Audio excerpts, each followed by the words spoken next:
ദൈവ തിരുനാമത്തിന് മഹത്വം ഉണ്ടാകട്ടെ. എന്താണ് നോമ്പ്? കേവലം ഒരു ആചാരം, റിച്വൽ എന്നതിലപ്പുറമായി, മറ്റുള്ളവരെക്കാൾ നമ്മൾ വിശുദ്ധരാണ് എന്ന് തെളിയിക്കുവാനുള്ള പേഴ്സണൽ പൈറ്റി എന്നതിലപ്പുറമായി നോമ്പ് ഒരു ധാർമ്മികതയാണ്, നോമ്പ് ഒരു രാഷ്ട്രീയമാണ്. Lent is ethical and lent is political. നോമ്പിന്റെ ധാർമ്മിക രാഷ്ട്രീയ മാനങ്ങളെ വ്യക്തമാക്കുന്ന വേദഭാഗമാണ് യെശയ്യാ പ്രവാചകന്റെ പുസ്തകം 58-ാം അധ്യായം 5 മുതൽ 7 വരെയുള്ള വാക്യങ്ങൾ. Prophet Isaiah chapter 58 verses 5 to 7. യെശയ്യാവ് ജീവിച്ചിരുന്ന കാലഘട്ടത്തിൽ അന്നത്തെ ഇസ്രായേലിലെ രാഷ്ട്രീയ അധികാരികൾ പാവങ്ങളുടെ ജീവിതം ദുരിതപൂർണ്ണമാക്കുന്ന പോളിസീസ് ഇംപ്ലിമെന്റ് ചെയ്തു. അന്നത്തെ എക്കണോമിക് എലീറ്റ്, സാമ്പത്തികമായി അഫ്ലുവന്റ് ആയിട്ടുള്ളവർ വാണിജ്യ മേഖലയും കാർഷിക മേഖലയും നിയന്ത്രിച്ച് പാവങ്ങൾക്ക് വിഭവങ്ങളിലുള്ള ആക്സസ് നിഷേധിച്ചു. തത്ഫലമായി അവർ കടം വാങ്ങി നികത്താനാകാതെ അടിമകളാക്കപ്പെട്ടു. വിധവമാരുടെയും പരദേശികളുടെയും ജീവിതം ദുഷ്കരമായിരുന്നു, ദുരിതപൂർണമായിരുന്നു. ഇതൊന്നും മത നേതൃത്വത്തിന് ഒരു പ്രശ്നമായി തോന്നിയില്ല. മാത്രമല്ല, ഈ അഴിമതിയും അനീതിയും ഒക്കെ സമൂഹത്തിൽ നടക്കുമ്പോൾ അത് നൽകിയ വിശേഷ അധികാരങ്ങൾ, പ്രിവിലേജസ് ആൻഡ് പവർ അവർ ആസ്വദിച്ചു. അങ്ങനെയുണ്ടായ ആത്മീയ ശൂന്യത, സ്പിരിച്വൽ വാക്വം നികത്തുവാൻ അവർ പഠിപ്പിച്ചത് നോമ്പിന്റെയും ഉത്സവങ്ങളുടെയും ആഘോഷങ്ങളുടെയും എണ്ണവും മാറ്റും വർദ്ധിപ്പിക്കുന്നതാണ്. അപ്പോൾ ദൈവം ചോദിക്കുന്നു, ഇതാണ് ഞാൻ ആഗ്രഹിക്കുന്ന നോമ്പ്. You fast but you oppress, you pray but you practise injustice, you sing praises but your hands are stained with corruption. ഇതല്ല ഞാൻ ആഗ്രഹിക്കുന്ന നോമ്പ് എന്ന് ദൈവം പറയുകയാണ്. പിന്നെയോ ദൈവം ആഗ്രഹിക്കുന്ന നോമ്പ് നീതിയുടെ, സ്നേഹത്തിന്റെ മാർഗത്തിലേക്കുള്ള മടങ്ങി വരവാണ്. നമ്മുടെ സഭകളിൽ, നമ്മുടെ കുടുംബങ്ങളിൽ, വ്യക്തി ജീവിതത്തിൽ നീതിയും സ്നേഹവും ഒക്കെ പടിയിറങ്ങിപ്പോയിട്ട് കാലങ്ങൾ എത്രയായി? നാം ആത്മശോധന ചെയ്യേണ്ട നിമിഷങ്ങളാണിത്. എന്താണ് ലെന്റ്?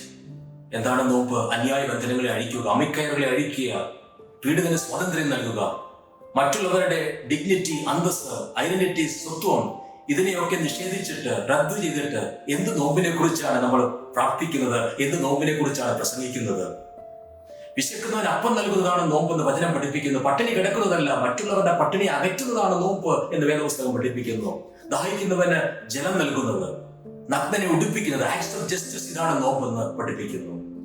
അങ്ങനെയാണെങ്കിൽ Lent is not to entertain God. Lent is not to entertain God, but to enliven and empower ourselves to be transformed, to transform others and evil structures of injustice, systems of injustice. എന്താണ് വർജിക്കേണ്ടത്? അഴിമതിയെ വർജിക്കണം, അധികാരഭ്രമത്തെ വർജിക്കണം, സ്ഥാനമോഹത്തെ വർജിക്കണം, പണത്തോടുള്ള ആർത്തിയെ വർജിക്കണം, ചൂഷണത്തെ വർജിക്കണം, വെറുപ്പിനെ വർജിക്കണം, അടിച്ചമർത്തലിനെ വർജിക്കണം. പിന്നെ ആർജിക്കേണ്ടത് എന്താണ്? Lent as justice, Lent as compassion, Lent as charity, Lent as solidarity, Lent as humility, Lent as hospitality, Lent as resistance, Lent as resilience, and Lent as speaking truth to the power. യേശുവിന്റെ രാഷ്ട്രീയം അതായിരുന്നു, ദൈവരാജ്യത്തിന്റെ ധാർമ്മികത അതായിരുന്നു. അങ്ങനെ ഒരു നോമ്പ് practice ചെയ്യുവാൻ, കൾട്ടിവേറ്റ് ചെയ്യുവാൻ ഈ വർഷം നമുക്ക് സാധിച്ചില്ല എങ്കിൽ ദൈവം പറയും, നമ്മുടെ ആചാരങ്ങളും ഉത്സവങ്ങളും ആഘോഷങ്ങളും ജാഥകളും ഒക്കെ വിഫല ശ്രമങ്ങളാണ്. ജാതി, മത, വർഗ, വർണ്ണ, ലിംഗ വ്യത്യാസമന്യേ വേർതിരിവുകളൊന്നുമില്ലാത്ത ഒരു നല്ല സഭയ്ക്കായി, നല്ല സമൂഹത്തിനായി, അടിച്ചമർത്തലില്ലാത്ത അഴിമതിരഹിതമായ ഒരു നല്ല നാളേക്കായി നമുക്ക് പ്രാർത്ഥിക്കാം, പ്രവർത്തിക്കാം. അതാണ് നോമ്പ്. കണ്ണുകളടയ്ക്കാം, പ്രാർത്ഥിക്കാം. നീതിയുടെ സ്നേഹത്തിന്റെ ദൈവമേ, നോമ്പിനെ, ഉപവാസത്തെ ഒരു ആചാരമാക്കി, അനുഷ്ഠാനമാക്കി ഒതുക്കിയ ഞങ്ങളുടെ പാപങ്ങളെ ക്ഷമിക്കണമേ. അർത്ഥപൂർണമായ നോമ്പ് ആചരിച്ച് ഞങ്ങളെ തന്നെ രൂപാന്തരപ്പെടുത്തുവാൻ, ഘടനകളെ രൂപാന്തരപ്പെടുത്തുവാൻ, സത്യം മാത്രം ചിന്തിക്കുവാൻ, സംസാരിക്കുവാൻ, പ്രവർത്തിപ്പാൻ ഈ നോമ്പിലൂടെ ഞങ്ങളെ സജ്ജരാക്കണമെന്ന് യേശു മിശിഹായിൽ അപേക്ഷിക്കുമ്പോൾ കൃപയോടെ കേൾക്കണമേ. ആമേൻ.